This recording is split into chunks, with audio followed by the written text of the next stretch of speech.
Alright guys, this is Master Chief 117 and today we're going to be talking about the MacBook Air that was just released on October 20th. So we're going to talk about the 11-inch and then the second inch, wow, 11 second inch? Alright, we're going to talk about the 11-inch and then the 13-inch, and then we're going to compare the two of them. And hopefully it should be pretty quick.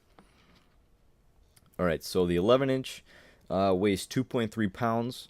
You can configure it with either a 1.4 gigahertz or a 1.6 gigahertz Intel Core 2 Duo with 3 megs of on-chip level 2 shared cache, and then the same specs for both processors or processor speeds. Uses flash storage. 11-inch can handle up to 128 gigs. That's an upgrade from 64 gigs is the normal, what you would get, but you can upgrade that to a maximum of 128 gigs of hard drive space. It has the 11.6 inch on a diagonal, high resolution LED backlit glossy widescreen display for support with millions of colors. Every monitor has that pretty much. These are pretty high res. The 11-inch is native resolution is 1366 by 768, which is it's pretty high res. It's got the mini display port, NVIDIA GeForce 32M graphics processor with 256 megs of DDR3 shared with the main memory, which sharing memory with the video. Main memory and the video card is never that awesome, but it's not bad. It's still got the built-in eyesight or FaceTime camera, whatever you want to call it. Full-size keyboard. I find that really important to have a full-size keyboard, because if you're on a plane or something, you don't want to be cramped up. Or if you're in a meeting or something, you're trying to take notes and this is pretty much a netbook. You don't want to be cramped for a longer period of time with your two thumbs smushed together because you're trying to type on some 7-inch keyboard. A full-size keyboard is very important to have on these computers. So it's very nice that even on the smaller one, the 11-inch, they do have the full-size keyboard. It's got USB 2 ports, 2 USB 2.0 ports, 1 mini display port, 1 MagSafe, 1 headphone output, and then built-in microphone. It has no line in unless you're using the Apple headphones with the remote and mic. Those do work if you plug them in the headphone port. You can use the mic for that. It's got the same network card as every other computer, Bluetooth 802.11n. The 11-inch has up to 5 hours of wireless productivity, and this is with their new testing feature. I have no idea how they're testing it, but I'm pretty sure they're watching YouTube videos and stuff, because that's what most of us are doing now. And it has up to 30 days of standby time, that's crazy.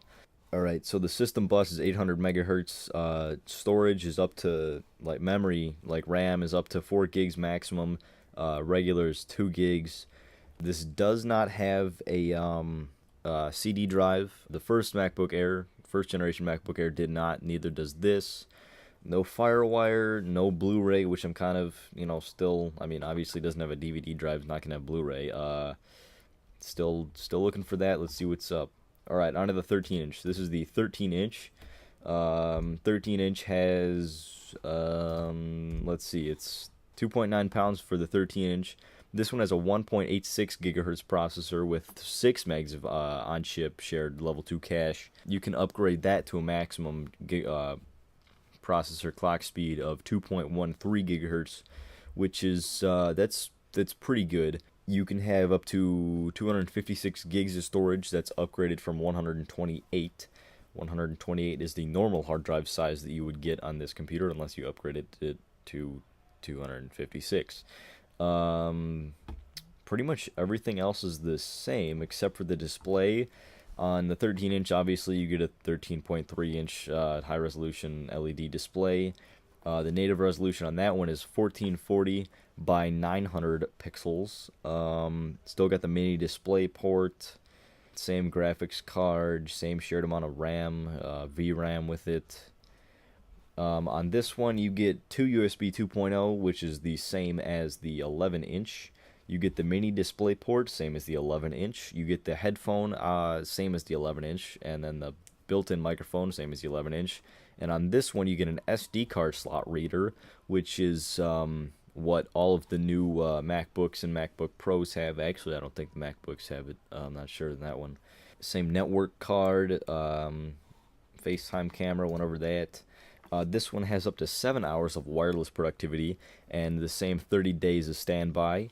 This one system bus is upgraded to 1066 megahertz, and that's running at the same speed that the RAM is, so that'll make the system run a whole lot smoother because your computer is only as fast as your slowest part. If you think about that one, that makes sense. So if you have, T1 at your house, you get 20 megs download, whatever, 20 megs upload. But yeah, you're going through a 56K router or modem, then you're going to be capped at 56K. So it's pretty cool that they upgraded that to 1066 on this one, the 13-inch. No Ethernet on these. That's kind of one thing I just noticed when looking at these is we have no Ethernet. You have to buy a separate USB adapter, which that's fine. I mean, it's a laptop. Not many people are going to plug it into Ethernet. They start at $9.99. The price picture should be up right now. They start at $9.99 and go to $15.99 for the 13-inch MacBook Air. That's pretty decently priced because this is, as you guys know, the first generation MacBook Air was on the pretty expensive side. So it's really nice that they brought this one down, even if you only get 64 gigs of storage for $9.99. Let's see, anything else I missed in the comparison? They all look pretty much the same. Both of them have full-size keyboards. Both have same network card. All right, they're pretty much the same, except for the SD card slot is one major feature. If you really need that, you would have to go with the 13-inch MacBook Air.